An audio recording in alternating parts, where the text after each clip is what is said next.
জীবন থেকে মেসেজটা ড্রপ হওয়া বন্ধ হয়ে গেছে। আমাদের মাঝে একটা ড্রপ হুজুর ছিল, তার কাছে মাঝে মধ্যে মেসেজটা ড্রপ ড্রপ করতো, ড্রপ তার drop drop drop drop drop drop করতো, মেসেজটা ড্র করতো। কিন্তু আমার যে ফুল বানু যে রাইখে যে আমার মেসেজ মেসেজ সব ড্রপ বন্ধ করে দিল।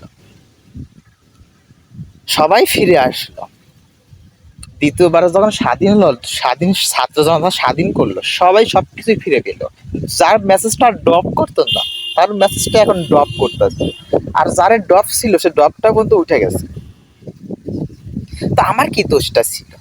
আমার তো একটা মেসেজটা ড্রপ হওয়ার কথা ছিল, সেটাও হইলো না। আমার বর্তমানের সময়ে যারা চলে গেছিল তারা তারা ফিরে আইতেছে, আর যারা আছে তারা চলে গেছে। তো আমার কোটা, আমার তো চলেই গেছে। আমার ফুলবানু আমার রাইখে তো চলেই গেছে। তো ফুলবানু, তুমি যেখানে যাও না কেন, তুমি যেখানে যাও না কেন, তোমার মেসেজের অপেক্ষা ড্রপ আমি করবো। আমি অপেক্ষা করবো ইনশাল্লাহ। দেখি তুমি কতদিন তোমার মেসেজটা আমাকে ড্র করতে না পারো।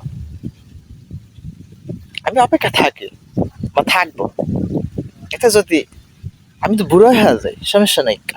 তাও মেসেজের অপেক্ষা আমি অপেক্ষা করবো, দেখা যাক কি হয়।